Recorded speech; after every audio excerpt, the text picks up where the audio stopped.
Hello friends, welcome to Thangam channel. இன்றைக்கி என்ன சமையல் பார்க்க போகிறோன்னு பார்த்தீங்கன்னா, நெல்லிக்காய் ஊறுகாய் தாங்க எப்படி செய்கிறதுன்னு பார்க்கலாம்.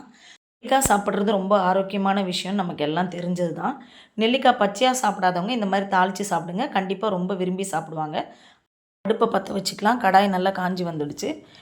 இப்போது நம்ம 1.5 டேபிள் ஸ்பூன் அளவுக்கு கடுகு சேர்த்து நல்லா வறுத்துக்கலாம். நீங்கள் எப்படி செய்வீங்கன்னு சொல்லிவிட்டு எனக்கு கமெண்ட் பண்ணுங்கள். நாங்கள் எங்கள் வீட்டு ஸ்டைலில் இப்படி தான் தாளிப்போம்.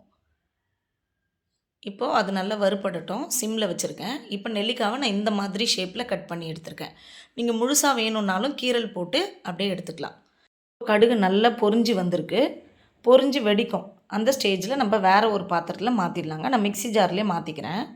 இப்போ பாருங்கள், ரெடி ஆகிடுச்சு. இப்போ நம்ம மிக்சியில் போட்டுக்கலாம். வேணும்னா நீங்கள் ஊறுகாய் தாளித்ததுக்கப்புறம் கூட கொஞ்சம் நேரம் வெயிலில் வச்சு எடுக்கலாம். இப்போ அதே கடாயில் 1/2 ஸ்பூன் வெந்தயம் சேர்த்துக்குங்க. சேர்த்துட்டு நல்லா பொன்னிறமாக வறுத்து எடுக்கணுங்க. சிம்மில் வச்சு வருங்க. நான் வந்து மண் பாத்திரத்தில் செய்கிறதுனால ரொம்ப ஹீட் இருக்கும். அதனால் நான் சிம்மில் வச்சு தான் பண்ணுறேன். இதையும் நல்லா லேசாக பொன்னிறமாக வறுத்து எடுத்துக்கணுங்க. இப்போ நல்லா கோல்டன் ப்ரௌன் வந்துடுச்சுங்க. இப்போ காமிக்கிறேன் பாருங்கள் இந்த வீடியோவில். இந்த கலர் வந்தால் போதுங்க. நம்ம அதே மிக்ஸி ஜாரில் போட்டுக்கலாம். இப்போ தேவையான அளவு உப்பு சேர்த்துக்கிறேன். இது வந்து எப்படியும் ஒரு 1/2 ஸ்பூன் இருக்குங்க. கல் உப்பு தான் எடுத்திருக்கேன். வெறும் கடாயில் வறுத்து எடுத்துருங்க. அவ்வளோதான். எல்லாத்தையுமே வெறும் கடாயில் தான் நம்ம வறுத்து எடுக்கிறோம். இதை வந்து இந்த அளவுக்கு கொஞ்சமாக கொரப்பாக இருந்தால் போதும். ஊறுகாய் மசாலா ரெடி பண்ணியாச்சு. இப்போது அதே கடாயில் எண்ணெய் ஊற்றிக்கலாம். எப்படி நான் இந்த எண்ணெய் வந்து பார்த்திங்கன்னா 150 ml எண்ணெய் இருக்கும். எண்ணெய் நல்லா காஞ்சதுக்கப்புறம் நம்ம நெல்லிக்காவை போட்டுக்கலாம். நான் மண் பாத்திரத்தில் செய்கிறதுனால கொஞ்சம் காயறதுக்கு முன்னாடியே நான் நெல்லிக்காவை சேர்த்துட்டேன். இந்த எண்ணெயில் எந்த அளவுக்கு நெல்லிக்காய் நல்லா வதங்கி வருதோ அந்தளவுக்கு ஊறுகாய் வந்து நமக்கு கெட்டு போகாது.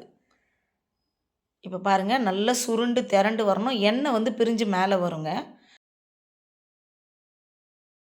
இப்போ நெல்லிக்காய் நல்லா வதங்கி எண்ணெய் மேலே பிரிஞ்சு வந்திருக்கு.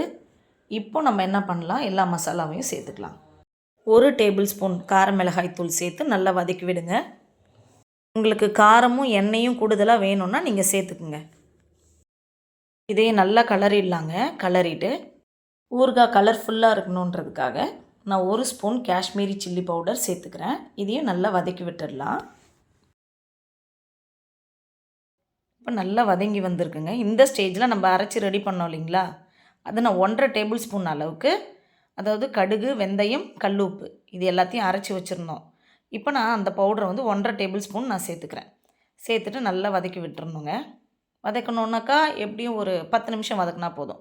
அவ்வளோதாங்க, ரெடி ஆகிடுச்சு. ஸ்டவ் ஆஃப் பண்ணிடலாம். ஆஃப் பண்ணிவிட்டு ஆற வச்சிடணுங்க. ஆறுனதுக்கப்புறம் எண்ணெயெலாம் இழுத்துரும். உங்களுக்கு வேணும்னா நீங்கள் எண்ணெய் கொஞ்சம் ஹீட் பண்ணி கூட ஊற்றிக்கலாம். ஒரு பாட்டிலில் போட்டு ஸ்டோர் பண்ணி ஃப்ரிட்ஜில் வச்சுருங்க. 1 மந்த் வரைக்கும் கெட்டே போகாதுங்க. ரொம்ப நல்லாயிருக்கும். கண்டிப்பாக இந்த வீடியோ உங்களுக்கு பிடிச்சிருந்ததுன்னா லைக் பண்ணுங்கள், கமெண்ட் பண்ணுங்கள், ஷேர் பண்ணுங்கள். மறக்காமல் தங்கம் சேனலை சப்ஸ்கிரைப் பண்ணுங்கள். பக்கத்தில் இருக்க பெல் சிம்பிளை கிளிக் பண்ணுங்கள். தேங்க்யூ.